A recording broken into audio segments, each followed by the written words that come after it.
Testando o som.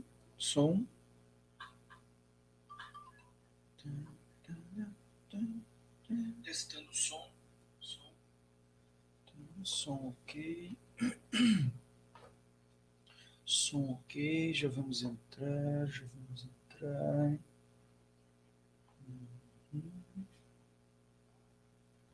Muito bem, muito bom.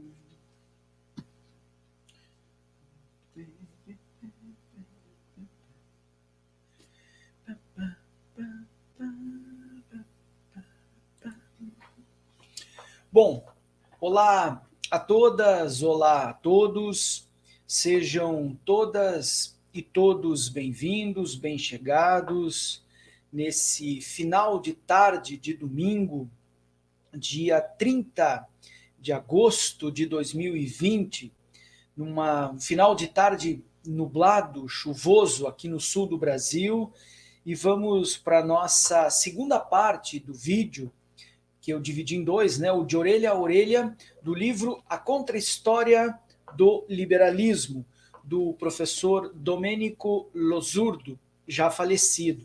Tem aqui para vocês, do ladinho, a imagem do livro e do professor Domênico Losurdo, como forma de registro, como forma de ilustração, enfim, do autor e também da obra, tá bom?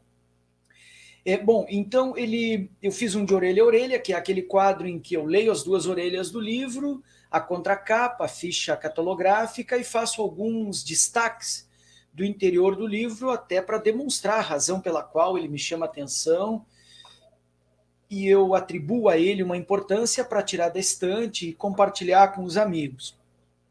Bom, eu li o livro, então, o Contra a História, levei bastante tempo para ler, uma leitura bastante densa, são 400 e tantas páginas de um texto de caráter histórico e bastante referenciação historiográfica, o que torna o texto bastante pesado de ser lido.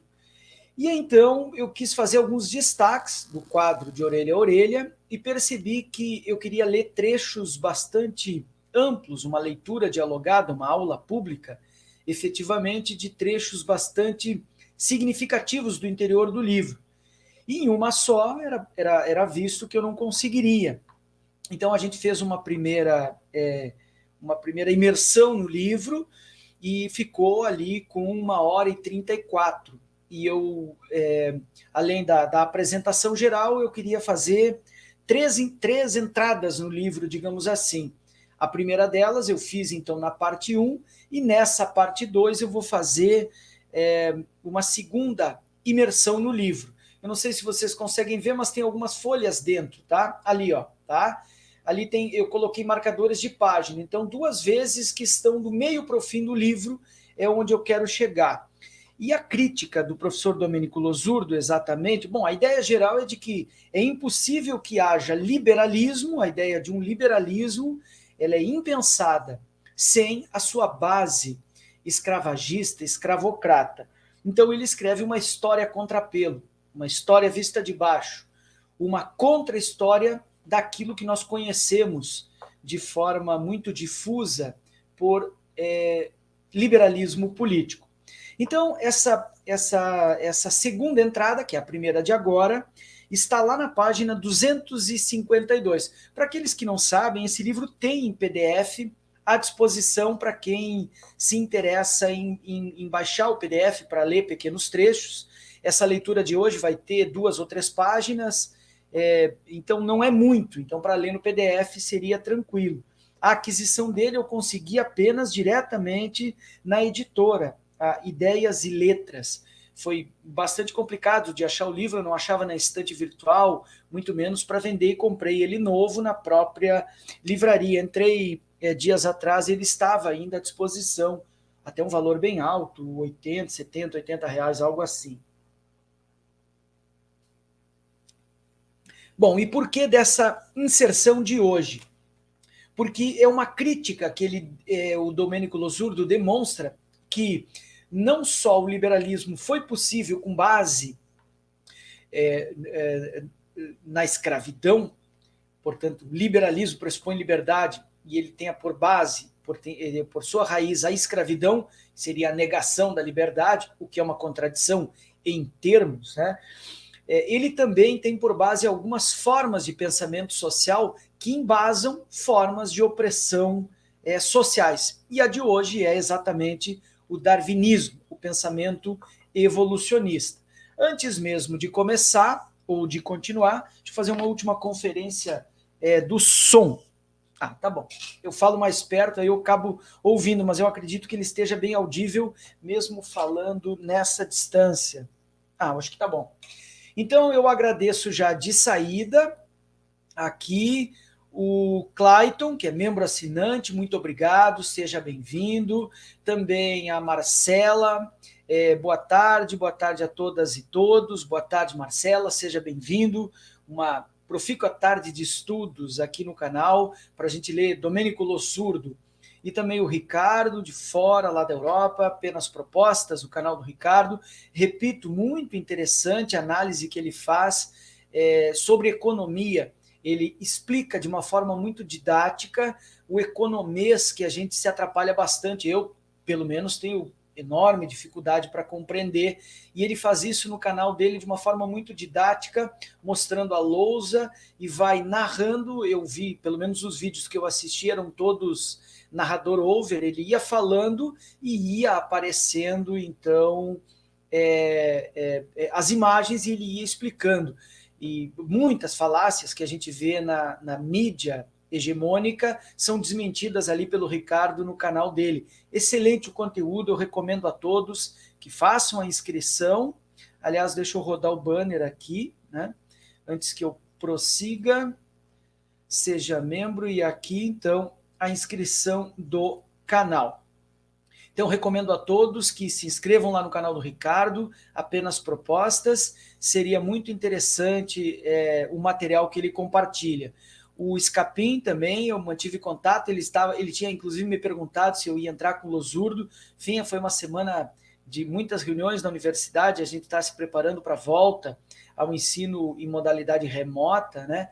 Então tem havido muitas reuniões, muitos preparativos. Eu estou preparando as disciplinas na plataforma Moodle, estou preparando também conteúdos para disponibilizar para os alunos, então tem sido bastante corrido, e eu acabei atrasando essa segunda parte do Losurdo, porque depois dessas reuniões, eu pelo menos termino moído, termino esgotado, completamente esvaído de qualquer ânimo, enfim, né, o meu conteúdo anímico cai abaixo do possível para tocar em frente uma live, enfim, uma explicação teórico-política, né? O Ceia também aparece dando boa tarde, salve a todas e todos, salve Ceia, salve a todas e todos. Vamos então começar propriamente a nossa leitura. Peço a todas e todos que compartilhem a live nas redes sociais, joga lá no Twitter, joga lá no Instagram, joga lá no Facebook, e vamos todos para a nossa leitura. Então vamos ao Domênico Losurdo. Vamos hoje, então, lá na página 252. Ela é parte do capítulo 6, capítulo 6º. Os títulos do Losurdo são enormes, para entender o título já é um enorme de um caminho. E eu não entendo os títulos nunca, não sei porquê. Mas, enfim, o capítulo 6 se chama A Luta pelo Reconhecimento dos Instrumentos de Trabalho na Metrópole e as Relações na Comunidade dos Livres. Então, vejam, é um enorme de um título. Dentro tem um subtítulo 11, e é a ele que eu quero me deter.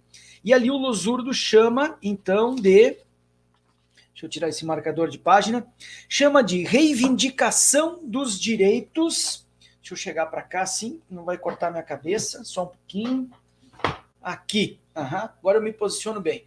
Então, o Losurdo diz assim: reivindicação dos direitos econômicos e sociais e passagem do liberalismo paternalista ao liberalismo social darwinista. Esse é o ponto. Então ele começa ali o capítulo falando exatamente assim.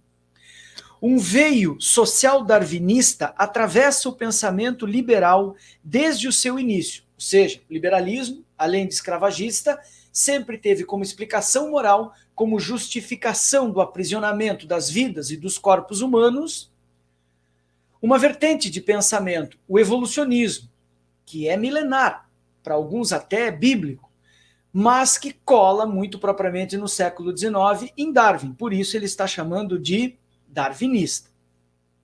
São eloquentes os argumentos com os quais, na Inglaterra, da segunda metade do século XVIII, 1700 e muito, Joseph Townsend, então esse teórico é aquele que, percebam que é mais de 100 anos antes de Darwin, exatamente, né? Então ele polemiza contra toda tentativa de introduzir uma legislação a favor dos pobres. Só que para ser contra os pobres é preciso justificar moralmente o fato de ser contra os pobres. Ele acabaria só por destruir o equilíbrio da natureza, cancelando a pressão pacífica silenciosa, incessante da fome, e favorecendo o crescimento de uma superpopulação ociosa e supérflua, ou seja, investir em pobres, permitir que se reproduzam, você só vai fazer com que aumente as dificuldades. Então aqui tem toda também uma influência de um pensamento malthusiano, sempre muito influente nesse tipo de elaboração. Percebam a sequência. Ah, aqui eu tirei o losurdo, peraí, deixa eu colocar de novo ali. Peraí um pouquinho. Assim, agora ficou bom. Então ele vai dizer assim, deixada a si mesma, sem as intervenções artificiais de legisladores movidos por uma falsa compaixão, a natureza voltaria a estabelecer o seu equilíbrio. Sempre a ideia de natureza para justificar aquilo que são coisas de sociedade, coisas de cultura. Então, quando alguma coisa está em desequilíbrio na economia ou na política, justifica-se naturalmente de duas formas, ou a natureza divina ou uma natureza biológica, fisiológica. Lembro sempre, como diz o Bourdieu, nas palavras do Clóvis de Barros Filho, a natureza, a justificação naturalística é sempre uma grande sacanagem. Tem um vídeo no canal falando disso, a ilusão naturalística. Então, a natureza estabeleceria o equilíbrio. Não é preciso que política e economicamente façamos uma intervenção para salvar os mais pobres.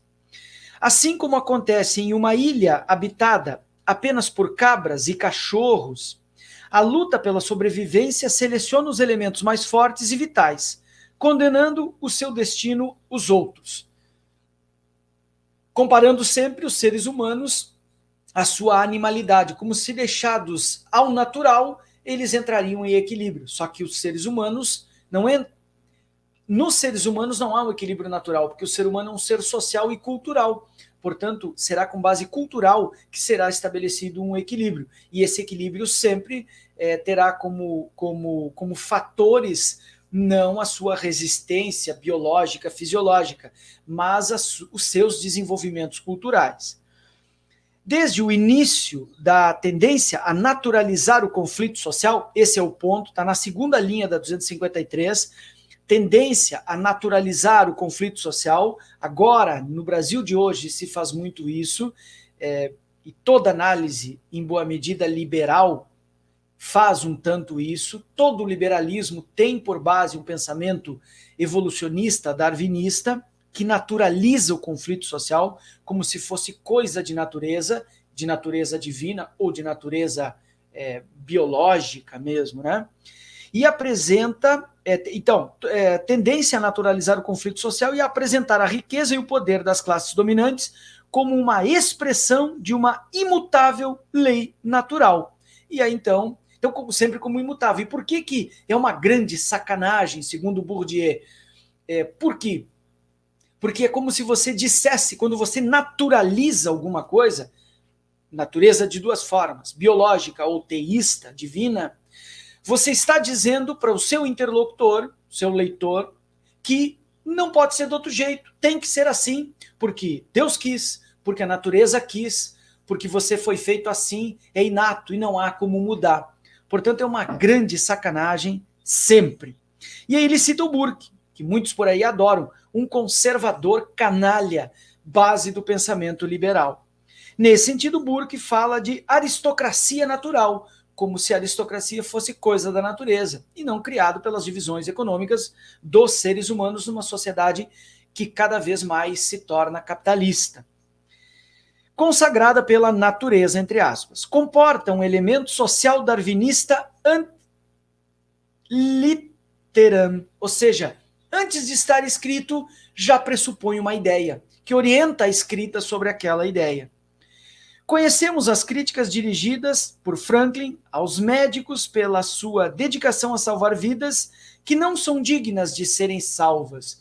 Então parece que quando há uma intervenção médica junto aos pobres, você está inclusive interferindo no gosto divino de que, enfim, aqueles menos aptos, digamos assim, morressem.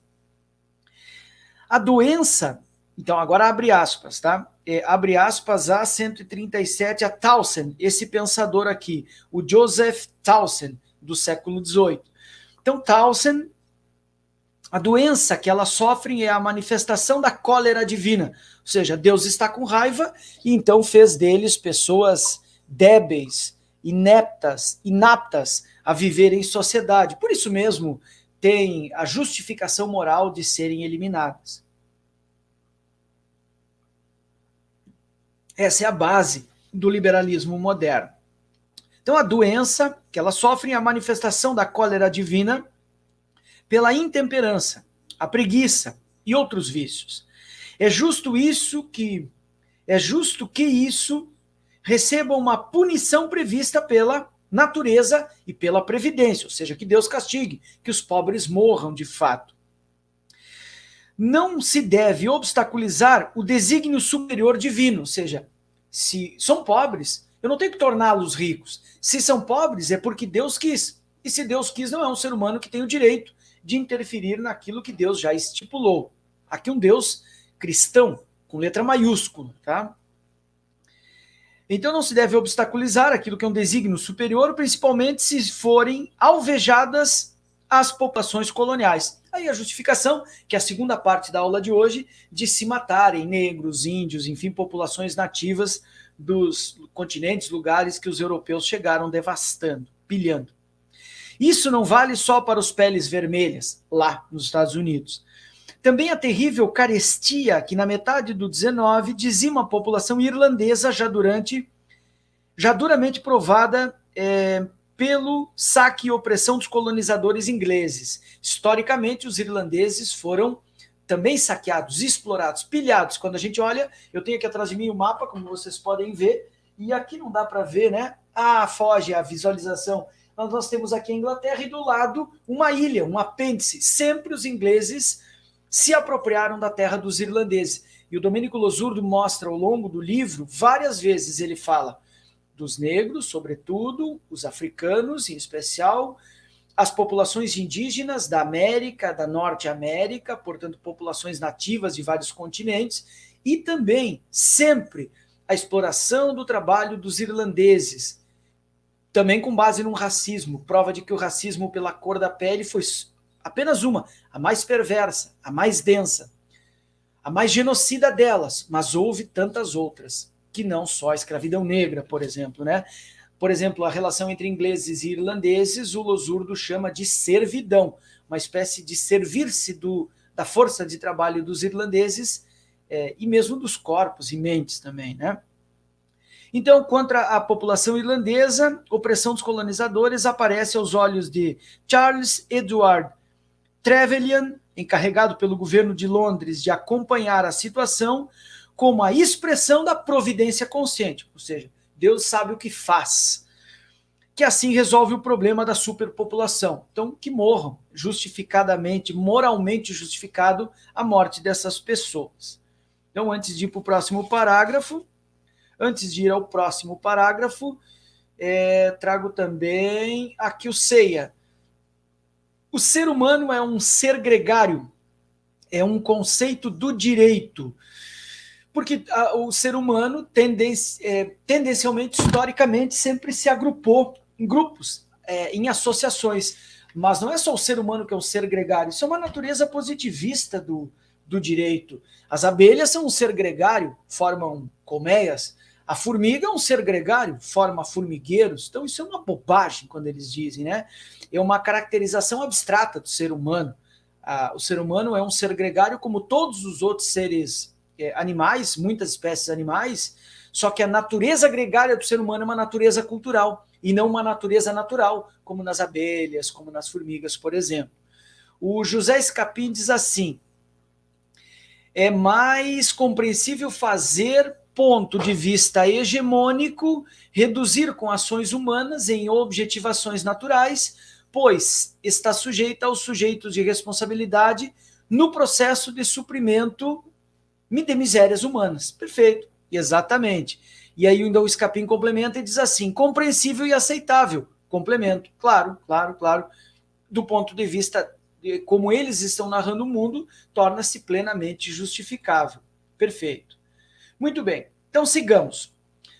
Antes deixa eu ir molhando a garganta para não terminar com a garganta seca. Eu já estou achando que nós vamos fazer terceira parte.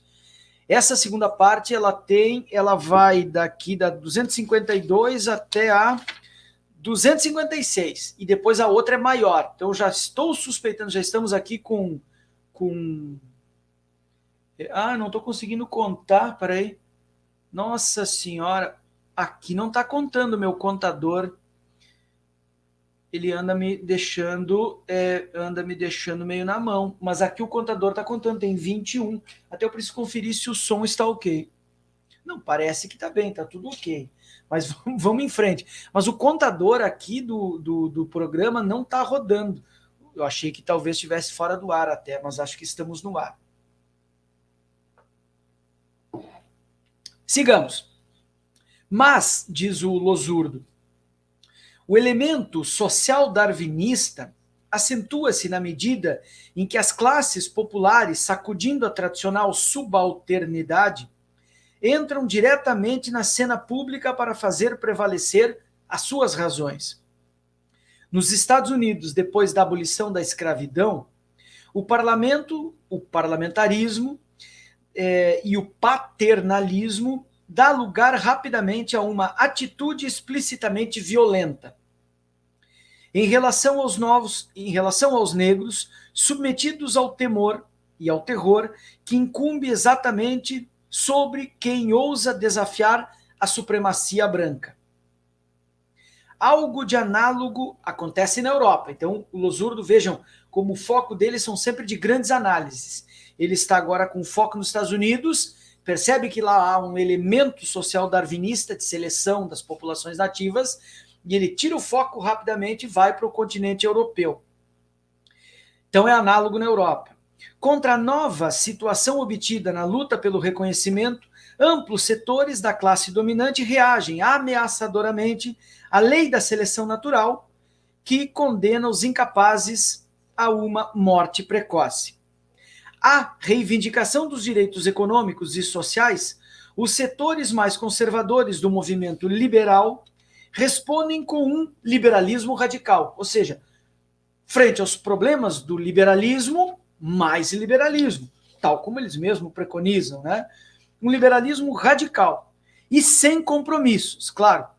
O Estado não deve interferir de maneira alguma naquela espécie de juízo de Deus, Deus cristão aqui, viu, com letra maiúscula, ou luta pela existência da qual, ainda antes de Darwin, fala Herbert Spencer. Portanto, o Spencer já tratava dessas questões, já transitava por esses conceitos mesmo antes do Darwin.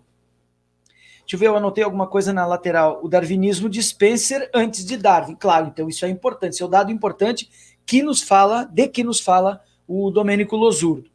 E diz assim: o liberal e liberalista inglês, o Spencer, que aliás, só para contar para vocês uma pequena anedota, O Marx está enterrado no cemitério de Highgate. Ele foi enterrado na parte mais baixa para semitas do cemitério, né? Alguma coisa assim como proscritos. E depois, nos anos 50, ele foi transferido para uma parte mais nobre do cemitério Highgate, em Londres, que é no subúrbio de Londres.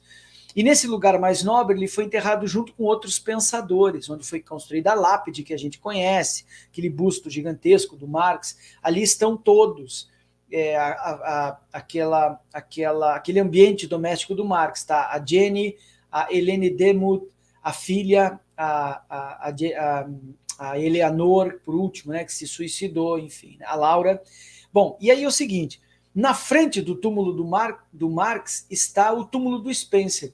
Então a piada que se conta é que todas as pessoas que vão visitar o túmulo do Marx sentam-se com o traseiro no túmulo do Spencer. Ou seja, o Spencer tem historicamente o destino que sempre mereceu, levar o traseiro daqueles que adoram o pensamento marxiano. Então essa é uma anedota, quase que uma piada pronta relacionada a Herbert Spencer. Ainda diz, a Sônia chegou, seja bem-vinda, bem chegada. Querido professor Guilherme, me perdoe pelo atraso, capaz, tranquilo. Eu estava lá assistindo a live da professora Daniela, ela se alongou porque ela disse que ia tomar 4 latões na live. Eu esperei um tanto, aí quando deu 2 horas e pouco de live eu resolvi entrar. Ela deve terminar daqui a pouquinho, super divertido, super legal estava, né? Muito obrigado então por todos estarem presentes. Sigamos na nossa leitura. Então, o liberalista inglês condena toda interferência estatal na economia com um argumento. Então veja, não interfere o Estado na economia, mas com base em quê? Com o argumento de que não deve obstruir a lei cósmica que exige a eliminação dos incapazes falidos da vida. Ou seja, é o cosmos, é Deus, é um direito divino que faz com que os pobres sejam pobres e não é o Estado, um elemento artificial que deve interferir nas leis da natureza ou nas leis divinas. Vejam como é patife o argumento e como ele está entre nós desde há muito tempo. Então, quando a gente vê um Paulo Guedes, um Kim Kataguiri, um Constantino, esse não me lembro nem do nome daquele idiota, defender a não interferência do Estado, o que eles estão fazendo é reverberando um pensamento social que data do 19. Portanto, eles são ideólogos, eles não conhecem as determinações sócio-históricas que definiram a forma deles pensar, conceber o mundo, enfim, e militar em torno da economia e da política. Chama atenção o Losurdo. O esforço inteiro da natureza é nesse sentido de livrar-se deles, ou seja, a natureza está fazendo de tudo para que esses pobres, miseráveis, morram. Então a gente tem que, no mais, deixá-los morrer mesmo. Não temos que interferir, dizem os liberais, né? Então o esforço da natureza é no sentido de livrar-se deles, limpando o mundo de sua presença e liberando espaço para os melhores. Vejam, os europeus, o centro do mundo. Essa citação aqui, para que vocês tenham ideia, já vai aparecer, ela é 39. Essa citação aqui é do Spencer. Então percebam como o Spencer já articulava em torno da economia antes mesmo de Darwin. E o Spencer é aquele que a gente conhece por ter fundado em sociologia, antropologia, né? A gente conhece por ter fundado o darwinismo social, ou seja, trouxe as ideias de Darwin da biologia para dentro do campo do pensamento social, da teoria social. Então o Spencer seria o pai do darwinismo social. E isso demonstra que o darwinismo social tem uma origem liberal, evolucionista, anterior mesmo a Darwin. O aparecimento da ciência darwiniana apenas deu sustentação teórica torta, forçada, mas deu ao pensamento liberal do Spencer e até mesmo antes dele. Então segue e diz assim: todos os homens estão submetidos a um julgamento de Deus. A falácia, né? Se realmente estão em condições de viver, eles vivem. E é justo que vivam, diz o Spencer. Se realmente não estiverem em condições de viver, eles morrem. E é justo que eles morram. pensamento do liberal. Então isso é o que pensa um liberal. E hoje, quando eles defendem as reformas trabalhistas da Previdência, um teto de gastos que reduz segurança, saúde e educação, o que eles estão levando ao fim, ao cabo, levando as consequências mais imediatas esse pensamento social que os acompanha. Aliás, que eles são fundantes. Se as ideias do darwinismo social e do evolucionismo social ganharam tanta relevância entre as sociedades ocidentais, foi justamente por causa dos liberais e do pensamento liberal contemporâneo. Mas segue aqui o Losurdo. É preciso respeitar aquela lei universal, diz o Spencer, aquela lei universal da natureza, graças à qual a vida alcançou a sua altura atual. Aquela lei pela qual uma criatura não suficientemente enérgica para alimentar a si mesma deve morrer. Ou seja, o que falta é energia. Os pobres não têm vigor, não têm ânima, não têm força vital, elan vital para sobreviver. Portanto, é a natureza mesma que está exigindo a sua morte. E não tem o Estado, segundo eles, que interferir. Ao tomar a distância das tentativas de melhorar as condições higiênicas e sanitárias das classes populares, um outro pensador, o Lessig, ou Leck, se escreve L-E-C-K-Y, Lessig observa que, na realidade, abre aspas, em não poucos casos, a moralidade infantil é bênção camuflada.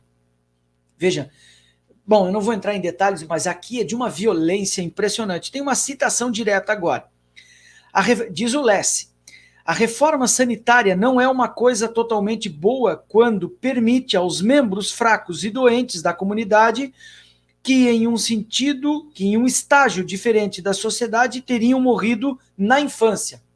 Vejam, é um erro tratar as crianças para que não morram, porque os fortes já nascem fortes, é isso que eles estão dizendo aqui, de crescer e multiplicar-se, perpetuando um tipo enfraquecido e a mancha de uma doença hereditária. Ou seja, os pobres, eles carregam em si a fraqueza e a debilidade de um tipo de gentinha e subgente que não deve ser tratada, não deve ser cuidada pelo escravo. É assim, pelo Estado. É assim que os liberais estão preconizando a política ali na época de Lessig, de Spencer, enfim, na primeira metade ainda do 19. Isso aqui é de uma violência impressionante, por isso me chama tanto atenção e me compeliu a vir aqui compartilhar com os amigos. Segue mais um trechinho. Ao argumentar dessa forma, Lessig se coloca a favor da eugenética, percebam. Aqui, o Losurdo ele não chama de eugenia, a ciência da raciologia, a ciência que depois foi base daquelas duas vertentes na Alemanha de Hitler e na Itália, primeiro na Itália de Mussolini e depois na Alemanha de Hitler. Inclusive não é bom muito falar essas palavras porque o YouTube derruba a live, a monetização do vídeo, mas enfim, não tem como fugir dela. O Losurdo chama de eugenética, isso é muito interessante a forma como ele trata. A nova ciência, ou seja, a ciência, aqui era a ciência, depois, com a decodificação do genoma humano pelo Levontin, nos anos 70 do século XX, aí veio por terra qualquer possibilidade de se acreditar em qualquer possibilidade de raça. Mas, mesmo assim, ainda reverbera no senso comum, enfim, né, a ideia de raça e de raciologia. Aqui era a ciência pura da aristocracia europeia e estadunidense. Então, essa nova ciência desabrochada na Inglaterra e que alcança uma extraordinária fortuna nos Estados Unidos, onde, de 1907, então estamos falando agora de um pouquinho mais de 100 anos, né? De 1907 a 1915, a eugenética, e portanto a ciência da raça, 13 estados emanam leis para a esterilização forçada. A ideia de degenerescência está implicada na ideia de eugenética. Então não é à toa que houve campos de concentração logo depois dessas ideias estarem dentro dos circuitos aristocráticos da ciência estadunidense e europeia ocidental. Então, esterilização forçada, a qual devem se submeter, conforme a legislação de Indiana, o estado americano, O primeiro estado que se orienta nessa direção: delinquentes habituais, idiotas, imbecis e estupradores, ou seja, todo tipo de distúrbio social, de desvio de conduta, é tratada como degenerescência essencial humana, essencialmente humana. Junto com a eugenética, também Spencer celebra os seus maiores triunfos na República vigente no outro lado do Atlântico. Aqui, William Summer, que é um outro autor, então aqui vocês percebem a densidade do texto do Losurdo. Ele vai mudando a todo momento de lugar, ele vai dos Estados Unidos para a Europa, para a Ásia, o tempo todo ele vai fazendo grandes movimentos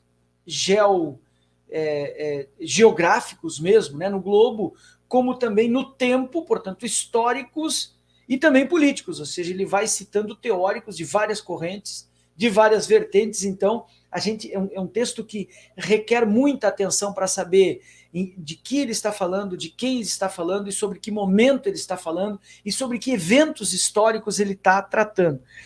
William Summer, muitas vezes considerado uma espécie de Spencer estadunidense, um autor lá americano, luta pela existência como amam fazer poetas e sentimentais. E agora vai aparecer um dado que eu diria que é um dado dos mais impressionantes.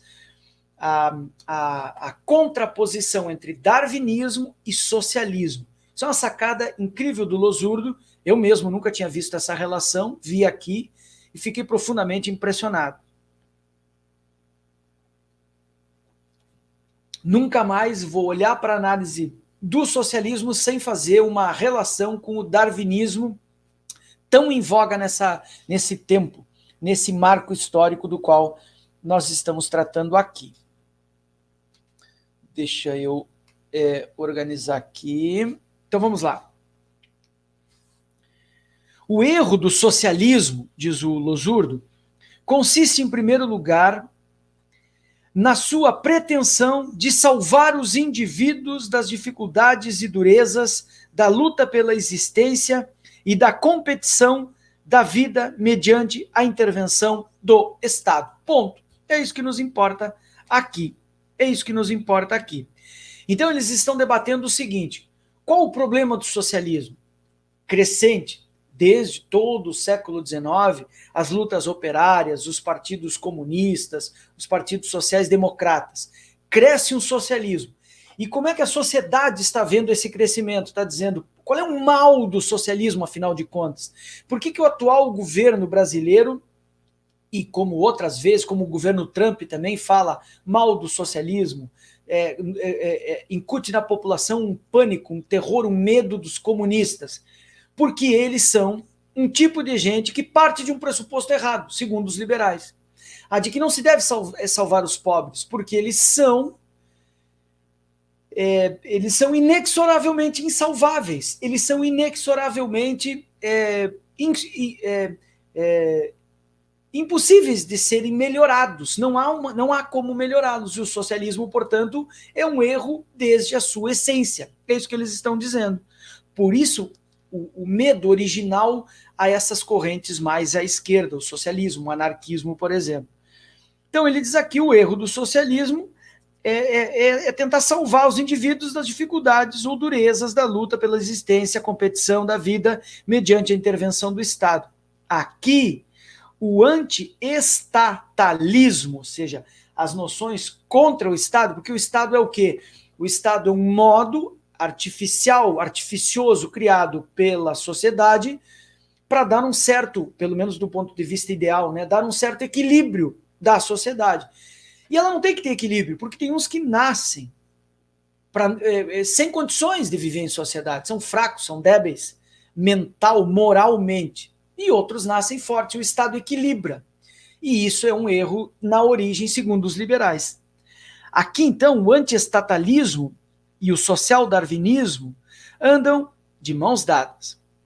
Na Alemanha, Heinrich von Trenchke evoca o exemplo dos Estados Unidos. Então, já na Alemanha, um pensamento social bastante eugenético, vai dizer assim, citação direta: examine-se a plebe mais deliciosa do mundo, a de Nova York, ou seja, pegamos os pobres americanos. É o conjunto do lixo despejado da terra toda, ou seja, o que há de mais podre, o que há de mais horrível, segundo ele, é a população pobre de Nova York. E, no entanto, abandonados a si mesmos, esses elementos corruptos são obrigados a se controlar. Vocês acham que existe alguma polícia prussiana capaz de controlá-los da mesma forma que são controlados pela lei severa da necessidade? Todos sabem muito bem, ninguém se importa se morrem de fome.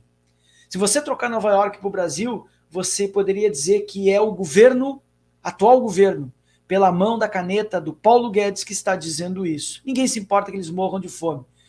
Esses pobres petistas, comunistas, vermelhinhos têm que ser levados para a ponta da praia. Vamos metralhar a petralhada aqui do Acre, é o que eles dizem, né? E aí volta o Losurdo dizendo assim: sempre na Alemanha, também para August von Rochel, os Estados Unidos têm o mérito de fazer prevalecer o princípio pelo qual todo indivíduo deve, em primeiro lugar, aprender a se ajudar. Aqui entra outro princípio que os liberais adoram trazer à discussão sempre. Eles não se ajudam, portanto, as políticas assistencialistas criam uma miríade de vagabundos, é isso que eles vão dizer. E aí prossegue o Losurdo dizendo assim: ao contrário da França revolucionária e centralizadora, que pretende delegar o cuidado do bem-estar individual ao Estado, transformando esse último em um hospital para gente doentia e deformada. Ou seja, você tem que deixar o laissez-faire, é isso que o Losurdo, ele não está dizendo aqui, eu estou dizendo, o laissez-faire tem que entrar em ação. Deixa que se cuidem, deixa que aprendam a se cuidar e não fazer que nem na França, que fica o Estado tentando salvar os degenerados, canalhas, inaptos, enfim, da desgraça que Deus lhe concedeu, com a inaptidão que lhe é natural, é o que estão dizendo os liberais aqui. Então, gente doentia e deformada. O país do outro lado do Atlântico faz prevalecer o seu espírito empreendedor. Uala! Tá aqui. O que eles estão dizendo é, lá nos Estados Unidos, eles deixam os caras empreender, a ideia do empreendedorismo. Por isso que esse teísmo moderno, contemporâneo, na ideia de economia e religião se juntarem, como a ideia daquele que crê e, portanto, é um escolhido, é um ungido, aqui já está presente nesse pensamento. Então, aqui está entre aspas. Lá nos Estados Unidos, não tem o Estado para salvar e tentar ajudar os que não têm habilidade, os que são degenerados pela nascença. Não, lá eles deixam que morram, se tiver que morrer. Tem que deixar o laissez-faire, que acabou acabando como princípio de explicador de mundo na crise de Nova York, no crash da Bolsa de Nova York de 29, mas aqui na virada do 19 para o 20 ainda é a ideia do laissez-faire, e laissez-passer, ou seja, deixa fazer, deixa acontecer, deixa que o mercado se autorregula. É um liberalismo levado às suas últimas consequências, liberando o tal espírito empreendedor dos seres humanos. Também na política externa, arrancando territórios do México ou dos índios. Claro, eles iam lá, como se a gente olhar no sul americano, aqueles estados todos têm nomes, como vocês podem ver, hispânicos. Califórnia, Texas, Arizona, Novo México, todos territórios roubados, anexados da França também, né? Mas, sobretudo, empobrecidos que vão sendo engolidos pelo grande state americano. Então aqui fica aparecendo exatamente esse momento, anexando territórios que eram dos índios ou dos mexicanos, que eram ticanos, igual subgente para eles, né? Um povo este já destinado por Deus e pela sua natureza, as duas formas de natureza, a um inexorável declínio, está entre aspas, inexorável declínio, ou seja, não tem volta, não há o que fazer, o declínio deles é destinado pela natureza divina ou biológica, à inaptidão, à desgraça, à degenerescência. E que, portanto, serve de pendant no plano internacional aos Schwarzlingel and Krüppel, que reclamam socorro do Estado. Quem são esses? São gente doentia e deformada. São gente que não tem salvação. Não faz sentido querer excluir Treitschke e Rothschild da tradição liberal olhando ao Terceiro Reich. A influência, portanto, que eles exercem sobre a Alemanha dos anos 20 e 30. E pressupondo uma espécie de infernal teleologia negativa em ação na Alemanha. Aqui ele vai chegando, vocês percebam onde é que ele está chegando perto, o Losurdo. Na realidade, os dois autores, e principalmente o primeiro, o Treitschke, olham com simpatia a administração, olham com simpatia a admiração à Inglaterra e aos Estados Unidos. Ou seja, eles são os liberais, os teóricos, os mentores literários do liberalismo, do laissez-faire, olham com simpatia grandes nações, a Inglaterra, que é o grande império do mundo, e os Estados Unidos, que crescem na direção de se tornar o grande império do mundo. É em 1873 que o PIB americano passa o inglês, portanto, são duas grandes nações que não teve um choque exatamente, aberto pelo menos, né?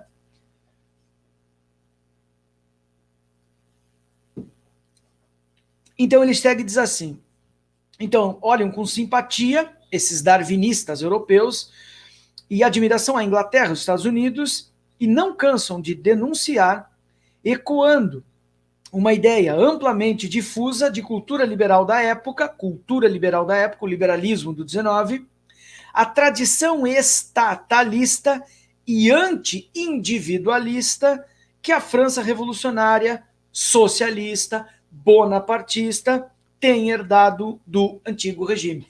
Então eles veem a França como um lugar onde não se deixou o liberalismo deslanchar seu bel prazer e, portanto, é um lugar extremamente artificializado. E, segundo eles, o Losurdo fala em outras partes, são destinados a um fracasso moral, uma degenerescência cívica dos franceses. Isso também tem a ver com a xenofobia, não só inglesa, como americana, herdada dos ingleses, em relação aos franceses.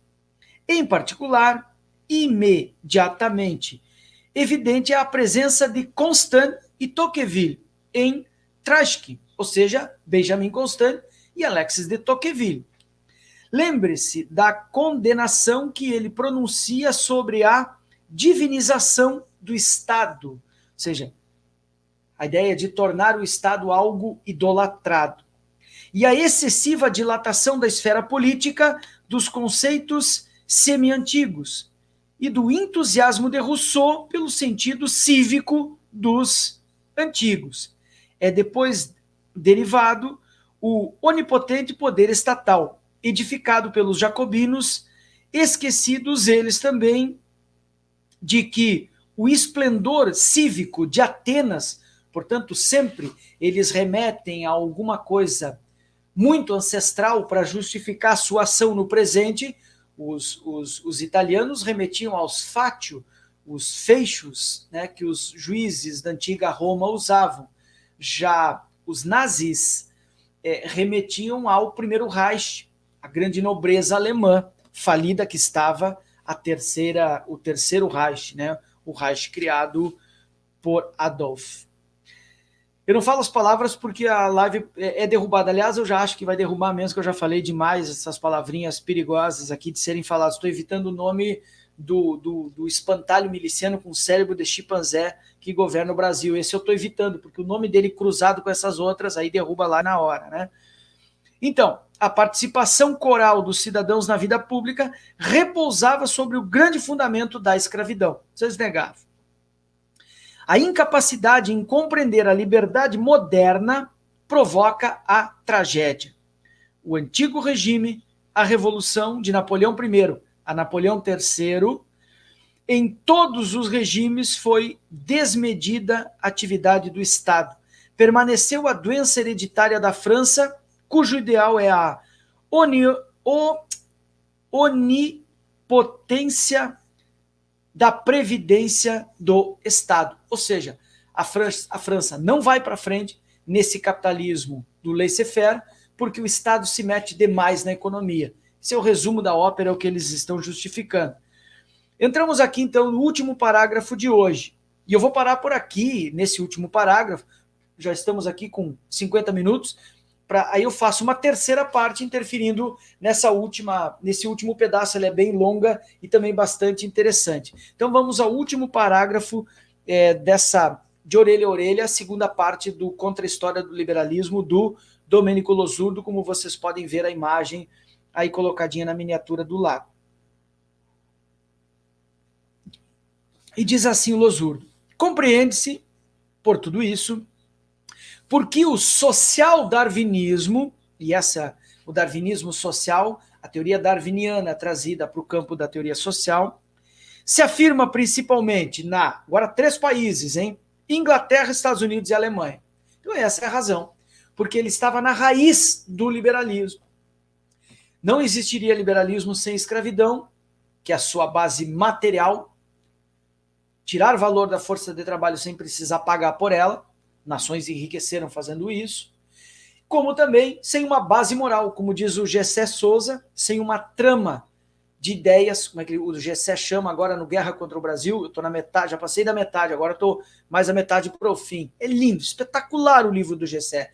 E ele diz que não há dominação econômica sem uma dominação, sem uma trama simbólica de ideias e valores, ou seja, uma dominação pela cabeça, que é aquilo que eu tenho tratado como narrativa. Então, o liberalismo se transformou numa forma de dominação do pensamento econômico, não só pela sua base material, que é a escravidão, como por sua base moral e teórica, que é o darwinismo social, ou como Losurdo chama, o social-darwinismo. Então, no final do século XIX, são 3 os países que estão na crista da onda no plano do desenvolvimento econômico: Inglaterra, Estados Unidos e Alemanha. E da influência e do prestígio internacional. Se os 2 primeiros podem se orgulhar de uma poderosa expansão ultramarina, Inglaterra e Estados Unidos, aqui os Estados Unidos já é um grande país, né? A Alemanha é continental, ou no continente, o terceiro, a Alemanha, está já lançando uma frenética corrida colonial. Aliás, é a razão que explica o conjunto das 2 grandes guerras, tendo se unificado por último a Alemanha com Bismarck e a Itália com Garibaldi ali, né?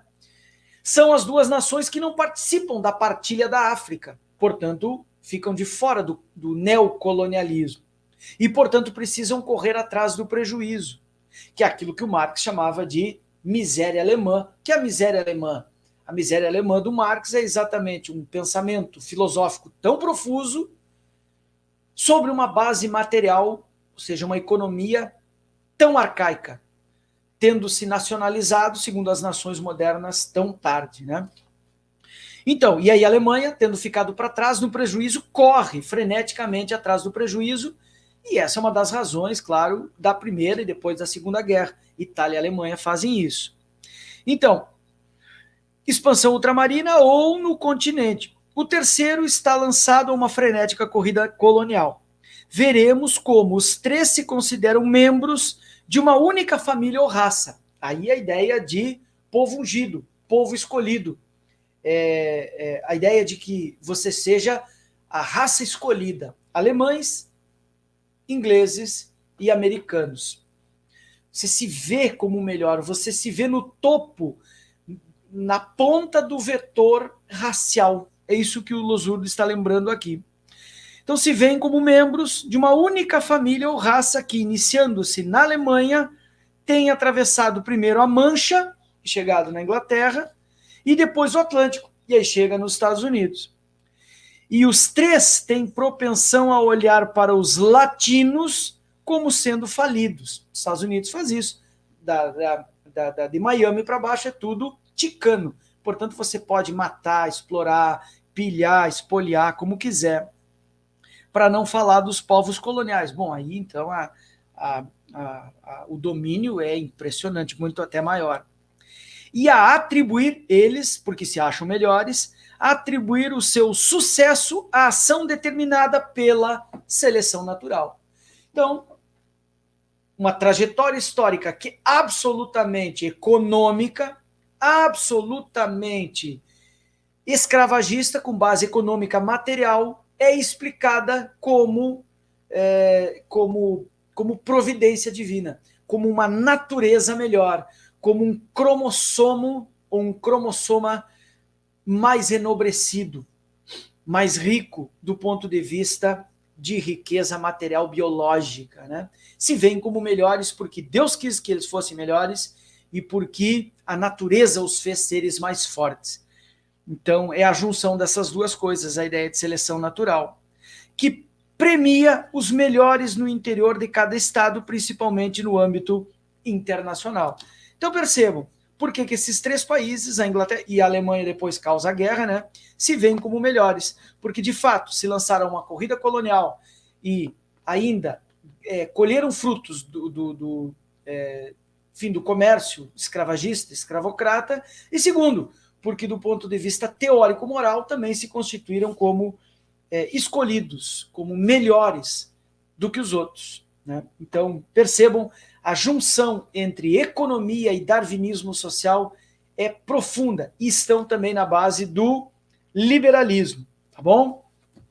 Então, já estamos ali, ó, quase 1 hora de live, vamos ficar exatamente por aqui, eu acho que a gente fica redondinho 1 hora, e em breve aí eu já vou postar agora o link do próximo vídeo, já vou deixar aberto, do próximo vamos fazer então uma terceira parte do Domênico Losurdo, falando então, lá na terceira parte, o subtítulo vai ser a solução final e completa, ou seja, como que eles justificaram moral e politicamente matar tantos índios e tantos africanos, e isso ser aceito por todo mundo como normal.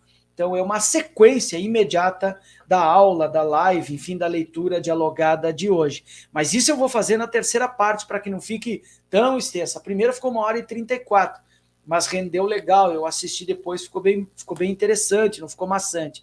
E aqui a gente deixa redondinho, então, essa abordagem, a ideia do darwinismo social como base também do liberalismo contemporâneo.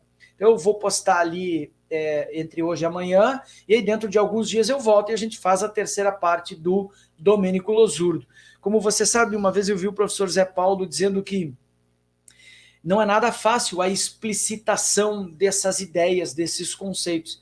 A gente percorre mentalmente muitas referências, então isso dá um certo cansaço para fazer, então não é fácil. Então eu tenho medo de ir para a terceira e vencer, tentando deixar numa live só, e perca a qualidade de análise, então o que não seria também nenhuma vantagem, até porque ficando assim nesse tamanho parece que fica bem legal. Mas vamos então para os comentários antes da gente encerrar. Aqui, para aí um pouquinho, eu tinha parado, terei medo, uma contradição, aqui eu já tinha lido. O Ricardo J, aqui o professor Flávio chegou e diz boa noite a todos, já é noite lá, bom, aqui também já deve ser 18 horas, uma tarde nublada, chuvosa mesmo e bastante fria, caindo muito a temperatura. Ali fora já deve estar aí por volta de uns 8, 9 graus, já está menos de 2 dígitos, isso eu tenho certeza. O Carlo Destoli ainda diz, a naturalização da desigualdade é a marca maior das elites dominantes que se afirmam pela reprodução da... Ele deve dizer depois, ali mais adiante, alguma coisa. E o Flávio disse também, né, vou assistir daqui a pouco, desde o início, verdade. Eu percebo que os comentários também estão entrando lentos, ele está travado, esse aplicativo que eu estou fazendo, mas eu percebo que a live está rodando aqui no outro, porque está compartilhada a tela, e é por isso que eu estou seguindo. Eu acho que não travou, tomara que não trave para vocês. E eu vi que a Sônia também, boa tarde ao Flávio, e o Carlo Destoli ainda complementa. Seria bom a Viltre distinguir a teoria da seleção natural de extração darwiniana, que foi ciência, do darwinismo social, que é uma ideologia. Perfeito, Carlos, isso é fundamental. A teoria de Darwin, aqui está o Flávio, que é um especialista em Darwin, está aqui no chat. Darwin é teoria, mas relacionada à biologia. O Darwin não é um pensador social, embora por vezes tenha até mesmo se arriscado, embora fosse um sujeito bastante reservado. Mas o Darwin é um teórico do campo da ciência da natureza. Agora, a transferência do pensamento darwiniano para a ciência social, isso foi feito de maneira forçada, isso foi feito de maneira torta, isso foi feito de maneira torpe. E anterior a Darwin, o evolucionismo penetrou o evolucionismo penetrou no liberalismo antes mesmo da teoria de Darwin estar publicada em 1859, como a gente vê e o Losurdo nos mostrou através de citação de pensadores do pensamento social e econômico, né? O Scapin. Outro ponto a ser destacado do trecho estudado hoje é o papel do Estado. Sim, claro, isso é o centro, né, Scapin? É impressionante uma malevolência cara de pau mesmo, diz o Scapin, dos liberais ao desprezarem o Estado como mediador das relações sociais. Acontece, Scapin, que eles, sustentados por uma ideologia que parece muito lógica do ponto de vista da existência, ou seja, são pobres porque Deus quis, são pobres porque a natureza quis assim. Isso tem um poder de convencimento muito forte. Eu dei aula há muitos anos no ensino médio, e agora eu dou aula na universidade. As pessoas acreditam nisso até hoje, piamente, de que as pessoas nascem fracas.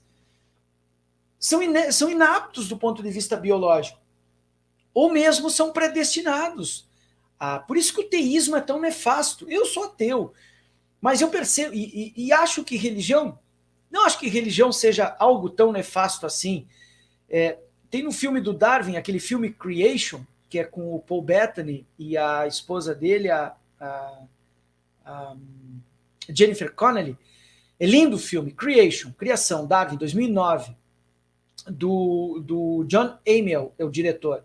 Tem uma cena que o Huxley chega, o bulldog do Darwin, aquele baixinho que era amigo do Darwin, e dizia, publique sua teoria, você precisa acabar com eles, Deus está morto, você enterrou Deus definitivamente.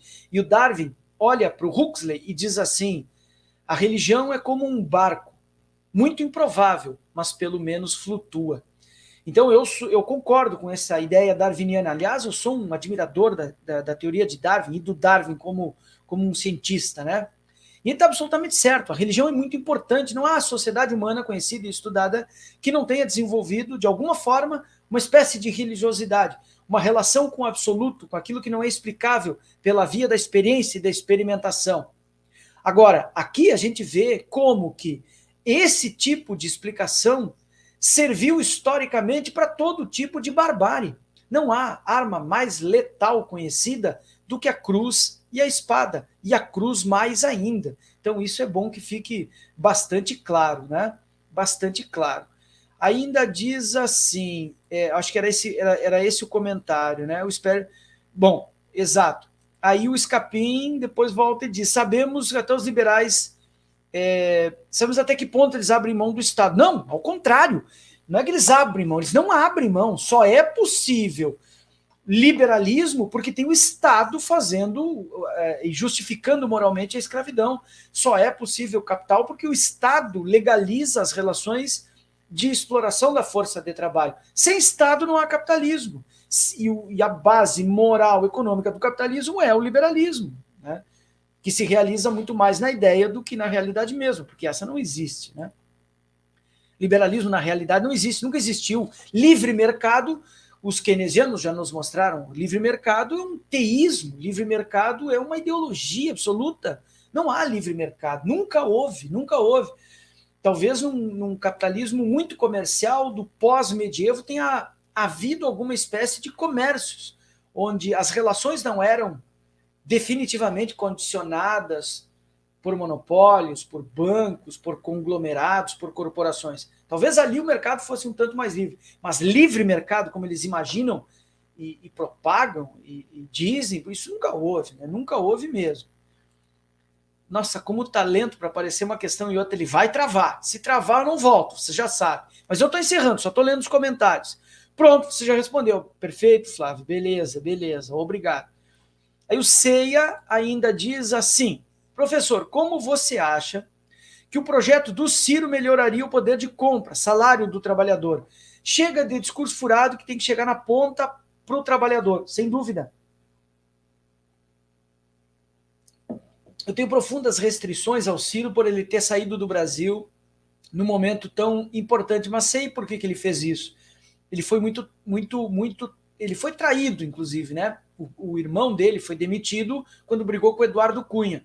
E a presidenta Dilma, quem eu admiro profundamente, optou pelo Eduardo Cunha. Prova de que a gente nunca deve ajudar um canalha. E ela então, demitiu o Cid e ficou abraçada no Eduardo Cunha. Depois o Eduardo Cunha tramou e derrubou ela. Então o Ciro foi embora porque não quer nenhuma ligação de fato, percebe que não é ali que ele tem que circular. Mas fora isso, eu também não votei no Ciro nem no primeiro nem no segundo turno.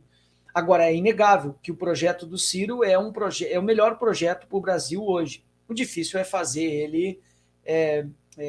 ele quer capitalizar, ele quer pegar os bolsominions arrependidos. Acho que é por isso que ele fala com tanta testosterona e fala tanto com o fígado. Eu acho que é isso que ele quer. Porque ele sabe que ele não vai penetrar na base petista. Ele percebeu, eu acho. Mas ele sabe mais do que eu. Quem sou eu para criticar? Agora, o projeto do Ciro melhoraria sim. É um projeto bastante nacionalista. Não entregaria as nossas empresas, não promulgaria uma lei, por exemplo, como foi a lei de criminalizar movimentos sociais, jamais deixaria a Lava Jato se expandir como se expandiu. Não seria um governo desse cariz. Sem dúvida, chegaria ao trabalhador, sem dúvida.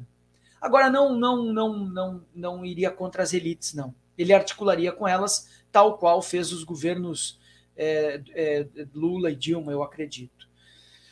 O Flávio diz assim, mais um motivo para utilizar outros termos para darwinismo social. Perfeito, já discutimos eu e o Flávio, tem uma live aqui no canal que a gente fala disso, Marx e os marxismos, Darwin e os darwinismos, em que o Flávio nos mostra como que a palavra mais adequada para isso é a ideia de evolucionismo social, né, que é anterior a Darwin. Né? A Sônia ainda diz, olha só como ele demora para trocar o comentário. Não, tinha um comentário, não, parei que tem mais coisa antes aqui. Nossa, parei. Parei um pouquinho. Aqui a Sônia está aqui, parei, esse aqui. Eu clico num e ele me abre outro. Ele está travado, cara, ele está travado o programa. O Ciro não vai conseguir a adesão da elite financeira. Ah, não vai, concordo, Destório, concordo. Pergunta a esses que pensam dessa forma se estariam vivos se após recém-nascidos não atendidos pelas suas mães, país se tivessem sido deixados numa selva, por exemplo, se vivido. Não, claro, não tem dúvida, nós sabemos que não é assim que funciona a sociedade. Não são leis nem da natureza, nem da divindade que regulam a sociedade, são leis dos seres humanos, feitas por seres humanos para regular as relações humanas. Eu sou ateu, não sei o grau de vocês de desprendimento de qualquer ideia ateísta, mas mesmo que sejam professantes de alguma fé, sabem que isso está distante das barbáries feitas pelos seres humanos. Eu acho que é isso. Eu não estou conseguindo abrir todos. Não há alternativa no Brasil sem virar a mesa. Ah, bom, isso é verdade. Quanto a isso, não há dúvida. E aí tem o projeto do professor Nildo Ourix, a Revolução Brasileira. Claro, isso não há dúvida. Isso não há dúvida. Isso é uma necessidade, virar a mesa. Mas eu queria abrir esse comentário da Sônia, ele não está abrindo. Aqui. Sônia, eu sou ateia também, professor, e acredito que uma humanidade seria muito melhor se não houvesse religião. Eu não tenho essa certeza. Você não tem uma certeza? Você tem enfim, acredita que também. Eu não tenho essa hipótese. Eu acho que, de fato, uma grande conquista burguesa foi o Estado laico. E pode-se ter uma democracia com um poder bem mais laico. Por exemplo, o norte europeu, embora tenha enriquecido com base também no liberalismo escravocrata, eles têm uma ciência bastante secular e uma política bastante laica, portanto é possível. E a religião, ela sempre vai ser um fator que atrapalha, que depõe contra a sociedade, quanto mais dependente economicamente das grandes potências for essa sociedade. Por exemplo, nós temos uma história aí de colônia, depois imperializados, colonizados mental e economicamente, e aí sim, pela via da religião, nós somos muito dominados. Então, não há dúvida nisso, de que a religião em sociedades como a nossa, que tem uma longa tradição de dependência, ela atrapalha bem mais do que numa sociedade independente. Por exemplo, Max Weber escreveu um texto monumental, que é a Ética Protestante e o Espírito do Capitalismo, mostrando que para os Estados Unidos a religião foi um fator de expansão, claro, com base econômica e tudo mais, mas lá a religião não foi um fator de torná-los mais dependentes, mais colonizados, mas pelo contrário, um ethos, uma forma de estar no mundo protestante, religiosa, portanto, e um Geist, um espírito do capitalismo empreendedor de fato, que se tornou independente da metrópole da Inglaterra, tornou os Estados Unidos uma grande potência. Então percebo como isso não é uma regra. Se nós também tivéssemos... Agora, claro, nós temos um ethos católico, catolaico, se você toma um tapa, oferece a outra cara, você tem que ser misericordioso. Não, os Estados Unidos não tem isso. Não é uma ética, um ethos como o nosso, que é um ethos da piedade, do perdão. Não, o ethos protestante calvinista é um ethos ascético, ou seja, uma forma de investir no mundo. Isso, casado com o tipo de sociedade que estava nascendo, a capitalista, tornou os Estados Unidos uma grande potência. Então, não é uma regra que a religião sempre atrapalhe. Por exemplo, o espírito calvinista americano lhes ajudou, o espírito laico alemão lhes ajudou, o espírito protestante alemão, holandês lhes ajudou, uma ética religiosa oriental também lhes ajudou a serem então resilientes, resistentes, obstinados, né? Então, a religião ela pode atrapalhar se o princípio daquela religião for um princípio sujeito, subserviente a outras sociedades, a outras religiões. Os muçulmanos não podemos deixar de fora, enquanto a Europa estava fechada num catolicismo medieval, fechado, obscuro, negacionista da ciência e da arte, os muçulmanos, uma forma de religião e sociedade aguerrida, se expandiu pelo mundo todo, enquanto a Europa estava fechada naquele muquifozinho que é a Europa, o gelo em cima, o Atlântico do lado, os mouros embaixo e os turcos do outro lado, os muçulmanos se expandiram pela África, pelo Oriente inteiro, pela Eurásia inteira, e isso, o espírito religioso dos muçulmanos os fez uma sociedade que hoje está espalhada pelo mundo todo. Então a religião não necessariamente, Sônia, é um fator debilitante da sociedade, pelo contrário, ela pode, não necessariamente seja, mas pode ser um fator de expansão dessa sociedade. Excelente, excelente, muito bom. Temos aqui mais... Vamos ver se eu consigo abrir. Carlos Destoli, a religião justifica a ordem social. Se é uma ordem social dependente, a religião justifica a dependência da ordem social. Muito bom, Destoli, eu também acho. Eu acho que é por aí. Vamos ver se eu consigo abrir. Tá travado, eu não consigo ver o tempo aqui. Eu consigo ver o tempo aqui, ó. 1h13 nós estamos de live. Tá travado, daqui um pouquinho ele vai parar. Ele só não tá parando porque eu tô compartilhando a tela no outro computador. É aqui nesse mouse, ó, aqui tá o mouse, ó. É aqui nesse mouse que eu consigo mexer. Nossa, ainda bem que eu compartilhei, viu só? Mas diz o Ceia. Foi muito vergonhoso o Bozo falando com o Al Gore, que quer explorar a Amazônia, exatamente o filme documentário aquele, né? Aquilo ali, inclusive, ele incide num crime registrado por código mesmo, né? Você está contribuindo, concorrendo para entregar o patrimônio nacional. Com elas, uma das cenas mais submissas que eu já vi de um presidente. É um Golden Shower ao vivo, é verdade, sei. Aquilo ali é horrível, é uma das coisas mais vergonhosas, eu concordo com você.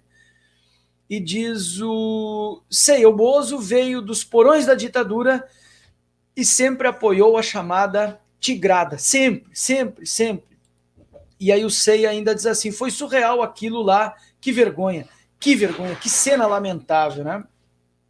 Aqui também o Diego Cipriano. Encontrei seu canal há pouco tempo e só agora pude acessar. Parabéns pela excelente aula. Obrigado, Diego Cipriano. Diga depois de onde é que você fala. Mas muito obrigado, seja bem-vindo, participe aqui. A gente faz sempre aulas teóricas e um pouquinho de intervenção na política mais conjuntural e imediata. De vez em quando eu acho que eu tenho alguma coisa para dizer, quando alguma coisa está me incomodando, eu venho e falo de política mais imediata. No mais, eu trato de teoria social, ciência política, que, enfim, é o campo da minha formação ali. Eu acho que eu digo, vamos brincar, eu acho que ali eu digo menos besteira, né? E o Ricardo J. volta e diz assim, os árabes que traduziram o grego clássico, aliás, todo filósofo que hoje lê Platão, Aristóteles e lê Sócrates, pelo que escreveu Aristóteles e Platão, lê pelo ombro dos árabes, porque os árabes levaram tudo, traduziram para o árabe, guardaram as bibliotecas e depois devolveram para os europeus. Portanto, cada linha da filosofia grega que se lê pelo ombro dos árabes. É bom que isso fique sempre muito claro. Enquanto europeus católicos fincavam nos mosteiros fedidos só copiando. Perfeito, Ricardo, perfeito. Os copistas, né? Os copistas. E eu dei aula há muitos anos, quase uma década, numa universidade franciscana, e líamos filosofia franciscana, e víamos como os próprios monges, quando queriam produzir filosofia, eles escondiam a filosofia da própria religião que os oprimia. Os dominicanos, os maristas, várias ordens, né? Volta o professor Flávio e diz assim, gente, voltem depois nos vídeos e coloquem comentários. Vamos impulsionar. Isso é verdade, isso é uma boa dica do Flávio. Ir nos links, lá nos vídeos, e dizer assim, discordo, não gostei, gostei, concordo, sugestão, dica de bibliografia. Para entender esse conceito é bom tal bibliografia. Isso ajuda os outros, porque amplia o conhecimento, e me ajuda porque comentando nos vídeos antigos, os vídeos ganham relevância dentro da plataforma do YouTube. Isso é verdade também. E aí diz o Escapim. Sim, Flávio, seria oportuno lançar como defesa aqui nos comentários após a live. É verdade. Crítica, as pessoas dizem, mas eu vou lá criticar, vou te atrapalhar. Não, ao contrário, cara. Os comentários podem ser críticas, podem ser detratores, não precisa ser elogioso, não há necessidade de que seja necessariamente elogioso, não há mesmo. Ainda entra aqui o Pedro Gabriel. Cheguei agora, já deve estar no final. Estamos no final, Pedro, seja bem-vindo. Mas com certeza irei assistir depois, estou há muito tempo querendo ler as obras do Losurdo. Ótimo, é um bom autor, viu, Pedro Gabriel? É um excelente autor. O livro dele sobre o marxismo ocidental, mostrando um panorama global de como o marxismo se espraiou e como ele está em cada lugar do globo, é sensacional. Tem agora um lançamento pela Boitempo, o livro está muito bem tratado, está excelente. A Sônia Lopes também volta e diz assim, bem lembrado, Flávio, verdade. Aí o Diego Cipriano diz assim, sou do interior de São Paulo, Pirassununga, tá ali o Diego Cipriano, e estudo o tema da transição socialista. Legal. Seria ótima uma futura aula de holocaustos coloniais do Mike Davis. Perfeito, cara, perfeito.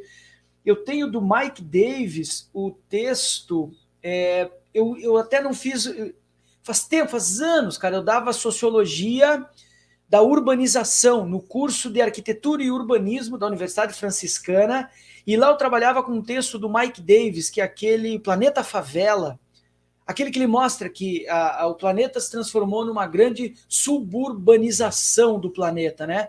É um excelente autor, o Mike Davis, eu gosto muito, mas não conheço esse texto dele dos holocaustos, confesso que esse texto eu não tenho conhecimento, tá?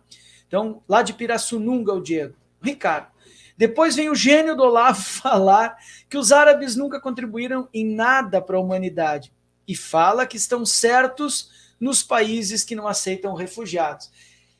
Eles falam o que lhes é conveniente, Ricardo, exato, claro, né? O Olavo é um ariete desse pensamento conservador, é um encantador de idiotas, né? Então a gente não pode tomar ao pé da letra tudo que eles divulgam, porque eles são divulgadores interessados de um negacionismo, de um irracionalismo, né? Então eles estão muito bem localizados na ciência que eles propagam, divulgam, né? E diz a Marina, olha, Marina, chegou agora, legal, bem-vinda, Marina. Boa tarde, professor Guilherme, amigos, todas aqui assistindo há um tempinho, só absorvendo o conteúdo, parabéns. Muito obrigado, Marina. Ruth, todos, bem-vindo, muito obrigado. Então tá, pessoal, agora sim, 1h20, estamos quase do tamanho da outra. Então agora eu vou abrir o link, daqui a pouquinho, acho que entre hoje e amanhã eu abro o parte 3. Então vai ter o Losurdo, de orelha a orelha, parte 1, que é o orelha, as duas orelhas contra a capa, ficha catalográfica, um pedacinho do livro, uma análise ampla do livro e um pedaço do livro. Essa parte 2 falando sobre a socialismo, darwinismo social e liberalismo, mostrando que o liberalismo, além da escravidão, também tem o darwinismo social, o evolucionismo social, como parte constituinte do seu pensamento, da sua ação prática no mundo. E a terceira parte vai mostrar como que eles, justificadamente, do ponto de vista moral e religioso, mataram todo mundo, populações africanas, ameríndias, enfim, e justificaram isso perante a ciência e perante a religião do século XIX e do século XX. Tá bom? Então, obrigado a todas e todos. Na medida do possível, seja um membro. Tem uma categoria que é R$1,99. Você clica ali, é membro proletário. Você clica ali e se torna membro proletário. R$1,99. Bem pouquinho, mas o vídeo sobe um monte e todos ganhamos. Que o vídeo chega a mais pessoas, alcançamos mais nas nossas análises teóricas e o esforço de vocês é, de fato, de um proletário. R$1,99. Dá para comprar uma bala, 2 pirulitos com R$1,99, vocês ajudam enormemente o canal, tá bom? Ainda diz aqui, Destoli, Hegel, Marx e a tradição liberal foi a primeira obra de Domênico Losurdo. Não sabia que era a primeira. Muito bem. Que eu traduzi para o português em 97. Cara, olha isso, que maravilha, cara. Primeira obra. Você tem que falar mais disso, Destoli. A gente precisa abrir uma live. Você me manda, então, lá um e-mail, Guilherme Roues, meu nome aqui, ó, @gmail.com. E me fale dessa tradução, como é que foi o seu percurso, conta sobre Losurdo, a gente faz depois uma playlist sobre Losurdo. Eu adoro. Cara, isso é impressionante. Foi a primeira obra do Losurdo que eu traduzi para o português em 97. Você vê só, cara, 97. Que maravilha, a gente precisa falar disso, Destoli. Me manda lá um e-mail, vamos falar disso, falar da tradução, de como é que foi, como é que você chegou no Losurdo, seu percurso acadêmico, sua formação, enfim, sua militância. Vamos falar disso, Destoli. Eu acho que isso aí agrada muita gente. Eu acho que a gente tá perdendo tempo em não fazer. Ainda diz parei um pouquinho, a Sônia. Muito obrigado pela maravilha aula, professor. Obrigado, Sônia. Capaz, não é? De nada. Olha só. A primeira obra traduzida para o português. Perfeito, perfeito, perfeito. Muito legal.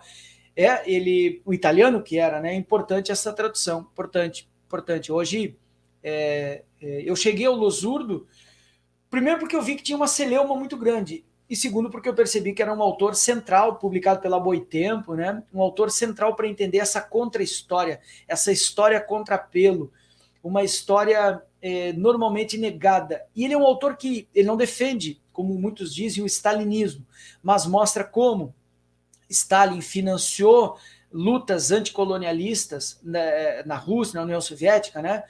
E também coloca o Stalin como o principal líder de um bloco inteiro, né, a fazer frente.